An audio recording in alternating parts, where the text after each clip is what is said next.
जय हिंद साथियों, welcome to Shravan CTET classes.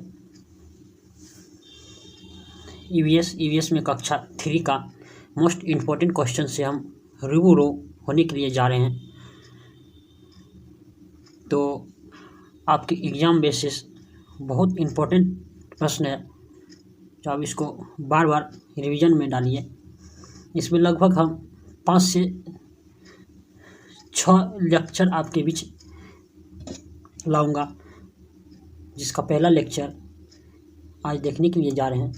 तो आइए देखते हैं। 1 नंबर का क्वेश्चन कहता है कि कक्षा 3 के ईवीएस में कक्षा 3 के ईवीएस की किताब में जानवर शब्द का इस्तेमाल किन के लिए किया जाता है, किसके लिए किया जाता है? कीड़ों के लिए, स्तनधारी के लिए, पक्षी के लिए, उपरोक्त में से सभी जानवरों के लिए किया जाता है। किसके लिए किया जाता है? उपरोक्त में से सभी जानवरों के लिए किया जाता है। किसके लिए? सभी जानवरों के लिए क्या जाता है, सभी। 2 नंबर क्वेश्चन देखिए, कक्षा 3 के ईवीएस को पढ़ाने यानी पढ़ने या पढ़ाने वाले छात्र निम्नलिखित में से कौन सा कार्य कर सकते हैं? कक्षा 3 के ईवीएस यानी पर्यावरण पढ़ाने के वाले छात्र को निम्नलिखित में से कौन सा कार्य कर सकते हैं? कहता है कीड़े मकोड़े, सांप छिपकली का अति अधिक बारीकी से वर्गीकरण नहीं करना। हाँ, गलत है।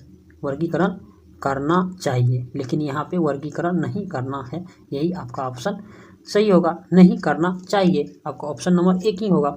2 नंबर का क्वेश्चन देखिए, कीड़े मकोड़े का सांप छिपकली का अधिक बारीकी से वर्गीकरण करना, यही गलत है। वर्गीकरण नहीं करना चाहिए, ठीक है। उपरोक्त में से दोनों अनुमान नहीं लगाया जा सकता है, आपका 1 नंबर का ऑप्शन होगा। 3 नंबर का क्वेश्चन देखिए, खरगोश और कछुआ डेक्स की कहानी है। खरगोश और कछुआ डेक्स की कहानी है। कहता है ईवीएस कक्षा 5 का है, ईवीएस कक्षा 4 का है। पंचतंत्र विष्णु शर्मा ने लिखा है। पंचतंत्र कौन है?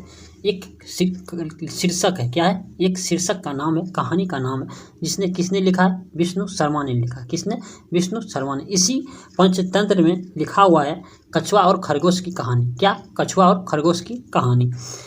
4 नंबर का क्वेश्चन देखिए, कहता है कि डैश में चित्र ऐसे टुकड़े होते हैं। कहता है में चित्र के ऐसे टुकड़े होते हैं, उनको मिलाने के लिए बहुत दिमाग लगाना पड़ता है। कहता है कि चित्र के ऐसे टुकड़े होते हैं जिनको मिलाने के लिए बहुत दिमाग लगाना पड़ता है। पहली, स्कीमा, जिग्सा, उपरोक्त में से सभी। तो क्या होगा? जिग्सा होगा। क्या होगा? जिग्सा। किसी भी बच्चे को कोई काम करने के लिए थोप दीजिए उसे, तो क्या कर पाएगा? नहीं कर पाएगा। अगर उसका इच्छा होगा, उसका मन होगा, यदि उसका जिज्ञासा होगा उस काम करने के लिए, तो आपके कहने से पहले वो करके ख़त्म कर देगा, ठीक है। तो आपका ऑप्शन 4 का 3 नंबर का होगा। 5 नंबर का क्वेश्चन देखिए, निम्नलिखित में से कौन सा खेल है? निम्नलिखित में से कौन सा खेल है? छप्पन छुपाई, अंतरिक्ष, पौधे की परी। तो क्या होगा इसमें से? कौन सा खेल है? कौन सा खेल है? कहता है छप्पन छुपाई, अंतराक्षी और पेड़ पौधे। इसमें से कौन सा खेल है? इनमें से आपका तीनों ऑप्शन होगा, यानी छप्पन छुपाई भी होगा, अंतरिक्षी भी होगा, पौधे की परी भी होगा। यहाँ पे इनमें से कोई नहीं होगा, इनमें से सभी होना चाहिए। इनमें से सभी होना चाहिए। 6 नंबर का क्वेश्चन देखिए, कहता है किसके पत्तों को मिलाने पर महकता है? किसके पत्तों को मिलाने यानी मसलने पर महकता है? मसले पर महकता है। नींबू और नीम का पत्ता, तुलसी का पत्ता, पुदीना और हरा धनिया का पत्ता। किसका? उपरोक्त में से सभी को पत्ते को मसलेगा, उससे एक खास तरह की गंध निकलती है, खुशबू निकलती है, ठीक है। खास तरह की गंध निकलती है। 7 नंबर का क्वेश्चन देखिए, कहता पत्ते डेस्क के होते हैं। पत्ते डेस्क होते हैं। पत्ते गोल होते हैं, लंबा भी होते हैं और तिकोना भी होते हैं। क्या?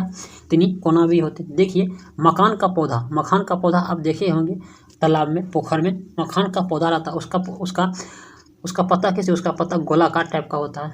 और लंबा पौधा किसका होता है? आम का पौधा का लंबा पत्ता होता है, ठीक है। उसके बाद त्रिकोना जैसे उसका पत्ता होता है। किसका? पीपल के वृक्ष का रहता है। किसका? त्रिकोना टाइप का। इनमें से आपका सभी होगा। 8 नंबर का क्वेश्चन देखिए, कहता है ईवीएस कक्षा 3 के पाठ 2 में पत्ते कविता लिया गया है। क्या? पत्ते कविता लिया गया है जिसका द्वार लिखा गया। क्या होगा?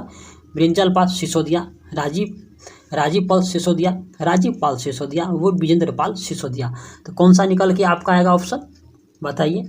पत्ते की कविता, पाठ दूसरा, पत्ते की कविता किनके द्वारा लिखा गया है, किनके द्वारा लिखा गया है, किनके द्वारा लिखा गया है, विजेंद्र पाल सिसोदिया के द्वारा लिखा गया। किसके द्वारा, विजेंद्र पाल सिसोदिया के द्वारा लिखा गया है। आपका ऑप्शन नंबर 1 नंबर का निकल। 2 नंबर क्वेश्चन देखिए, कहता पत्ता तीनों की छाप, पत्ता तीनों की छाप से कौन सी संबंधित नहीं है, पत्ता तीनों की छाप से कौन सा संबंधित नहीं है। यहाँ पे क्या लगा रहा है, नहीं है। कहता एक कागज और मोम का रंग पेंसिल लो, पत्ते को मेज पर या जमीन पर रखो, मेज या जमीन पर रखो, ध्यान रहे कि जिस तरफ से पत्ते की नसें उभरी हुई हो उसे ऊपर की तरफ से रखो। बी नंबर में है कि कागज को पत्ते पर रखो, अब हल्के हाथ में कागज पर मोम या पेंसिल फेरो। 3 नंबर में है आपका कि पत्ते और कागज को हिलाना नहीं, क्या कहता है आपका ऑप्शन चौथा नंबर, पत्ते और कागज को हिलाना नहीं, पत्ते और कागज को हिलाना आपका चौथा नंबर आपका ऑप्शन होगा। चौथा नंबर आपका ऑप्शन कहता है पत्ता और तीनों की छाप से कौन सा संबंधित नहीं है, तो पत्ता को कागज को हिलाना नहीं, तो आपका ऑप्शन नंबर 4 नंबर निकल के आएगा। 10 नंबर का क्वेश्चन देखिए, कहता है ईवीएस कक्षा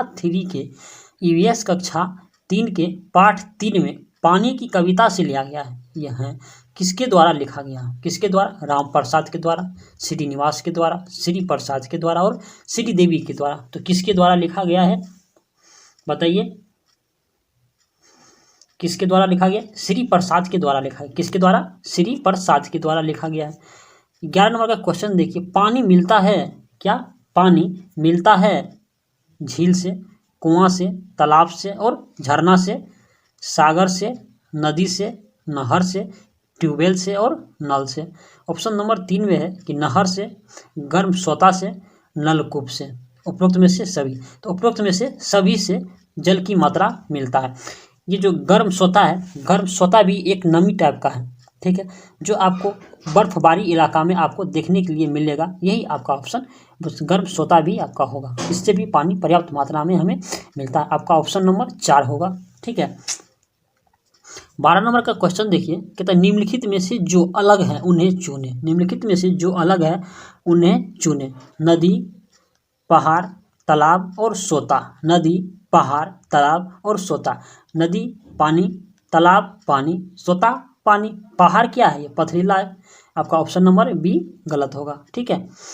13 नंबर का क्वेश्चन देखिए, कहता है हम डेस्क से ही सबसे पहले सीखना शुरू करते हैं, हम सब डेस्क से ही सबसे पहले सीखना शुरू करते हैं, अपने विद्यालय से, अपने परिवार से, अपने दोस्त से, अपने पास पड़ोस से। तो हम किससे पहले सीखना शुरू करते हैं, बच्चे का सबसे प्राथमिक विद्यालय कौन सा है, प्राथमिक शिक्षा कहाँ से मिलता है, उसके अपने माता पिता से मिलता है। कहाँ से, माता पिता से मिलता है। किससे, माता पिता से मिलता है। तो आपका ऑप्शन नंबर बी निकल के आएगा। और द्वितीय यदि बोलेगा तो द्वितीय आपका निकल के क्या आएगा, विद्यालय, ठीक है।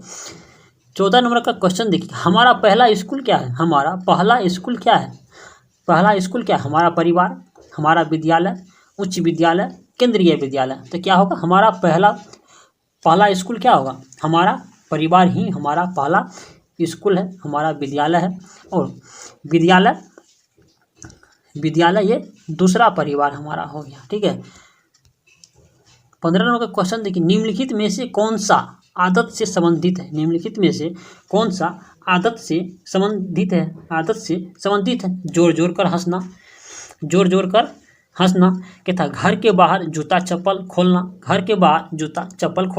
कहता है किसी के हंसने, गाने आदि के विशेष तरीके, क्या होगा आपका ऑप्शन, कौन सा निकल के आएगा आपका, कहता है किसी के हंसने, गाना गाने आदि के विशेष तरीके से संबंधित है। आपका इनमें से चौथा है, आपका इनमें से सभी। तो कौन सा आपका होगा, बताइए, कौन सा आपका निकल के आएगा, इनमें से सभी होगा आपका ऑप्शन, क्या सभी। 4 का 15 का 4 नंबर आपका ऑप्शन। 16 नंबर का क्वेश्चन देखिए, 16 नंबर का आपका क्वेश्चन कहता है घर प्यारा कविता कहाँ से लिया गया है, घर प्यारा कविता आपका कहाँ से लिया गया है, राम टोली, भारत ज्ञान विज्ञान समिति से, बालक टोली भारत ज्ञान विज्ञान समिति से, बच्चा टोली भारत ज्ञान विज्ञान समिति से, इनमें से कोई नहीं। तो प्यारा कविता कहाँ से लिया गया है? राम टोली भारत ज्ञान विज्ञान समिति से लिया गया है। बच्चा टोली भारत ज्ञान विज्ञान समिति से लिया गया है। बच्चा टोली भारत ज्ञान विज्ञान समिति से लिया गया है। 17 नंबर का क्वेश्चन देखिए, ईवीएस कक्षा 3 के पाठ 5 में प्रत्येक बच्चे से उसके घर की सजावट के बारे में पूछा गया। तो बच्चों से घर सजाने की प्रक्रिया पर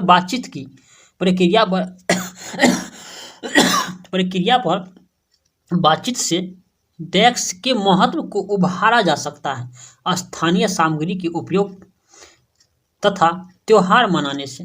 क्या होगा आपका ऑप्शन? स्थानीय सामग्री के उपयोग से और तथा त्योहार मनाने वाले सामान से। तो आपका ऑप्शन क्या निकल के आएगा? 20 सी नंबर की निकल के आएगा। 1 और 2 दोनों आपका सही होगा। ठीक है। 18 नंबर का क्वेश्चन देखिए, कहता है बीजों के साथ हम डेस्क गए थे, वहीं लंगर में दाल रोटी खाई थी हम। बीजो क्या है? बीजो एक लड़का का नाम। क्या है? बीजो एक लड़का का नाम है। उनके साथ हम कहाँ गए? हम डेस्क गए हैं, डॉट गए, वहाँ हम लंगर में दाल और रोटी खाए। तो कहाँ मिलता है लंगर? गुरुद्वारा में, मंदिर में, मस्जिद में, इनमें से कोई नहीं। तो कहाँ मिलता है लंगर? लंगर का उपयोग गुरुद्वारे में किया जाता है। कहाँ पे? गुरुद्वारे में किया जाता है। 19 नंबर का क्वेश्चन देखिए, दाल में शक्कर डालते हैं। दाल में शक्कर डालकर कहाँ खाया जाता है? दाल में शक्कर डालकर कहाँ खाया जाता है? झारखंड में, उत्तर प्रदेश में, बिहार में और गुजरात में। कहाँ खाया जाता है? ये आपको गुजरात में खाया जाता है। कहाँ? गुजरात में खाया जाता है, दाल में शक्कर डाल के। 20 नंबर का क्वेश्चन देखिए, गेहूं की रोटी हलवा और पुलाव। गेहूं की रोटी हलवा और पुलाव डोमर डेस्क से बनता है। किससे बनता है? चावल से, चना से, जौ से, इनमें से कोई नहीं। किन से बनता है ये आपको चावल से बनता है। किससे बनता है? चावल से बनता है। किससे? चावल से बनता है। 21 नंबर का क्वेश्चन देखिए, हांगकांग के लोग सांप को खाना पसंद करते हैं। हांगकांग के लोग सांप को खाना अत्यधिक मात्रा में पसंद करते हैं। होटल में इसके डेस्क के नाम से भी जाना जाता है। होटल में इसको डेस्क के नाम से जाना जाता है। लिंगू लेन के नाम से जाना जाता है। लिंगू जेन के नाम से जाना जाता है। लिंगू फैन के नाम से जाना जाता है। क्या किस नाम से जाना जाता है? ये लिंगू फैन के नाम से प्रचलित है, यानी लिंगू फैन के नाम से जाना जाता है। 22 नंबर का क्वेश्चन देखिए, कहता है कश्मीर में सरसों के तेल में मछली को खाया जाता है। कहता है कश्मीर में सरसों के तेल में मछली पकाया जाता है। कश्मीर में सरसों के तेल में मछली पकाया जाता है। और गोवा में नारियल के तेल में डेस्क बनाई जाती है। समुद्री मछली को बनाई जाती है। कहता है गोवा में नारियल के तेल में डेस्क बनाई जाती है, यानी समुद्री मछली बनाई जाती है। यानी कश्मीर में सरसों के तेल में मछली बनाया जाता है और गोवा में नारियल के तेल में समुद्री मछली को बनाया जाता है। आपका ऑप्शन नंबर ए निकल के आएगा। क्या हो? आपका ऑप्शन नंबर ए निकल के आएगा। ये आपका लास्ट क्वेश्चन था। आई होप आपको वीडियो अच्छा लगा हो तो श्रवण सीटेट क्लासेस को ज्वाइन करना मत भूलिए। और श्रवण सीटेट क्लासेस टेलीग्राम पे चैनल बना हुआ है, जिसका हम लिंक इस वीडियो की डिस्क्रिप्शन में डाल देंगे। वहाँ से आप जुड़ जाइएगा तो आपको सब तरह का मैसेज और सूचना मिलती रहेगा टाइमली टू टाइमली। ठीक है। आपका एग्ज़ाम भी बहुत नज़दीक आ चुका है ठीक है। वहाँ से हर तरह का नोटिफिकेशन आपको मिलते रहेगा। इस वीडियो का PDF भी हम कोशिश करेंगे कि आपको टेलीग्राम के माध्यम से मिले। ठीक है।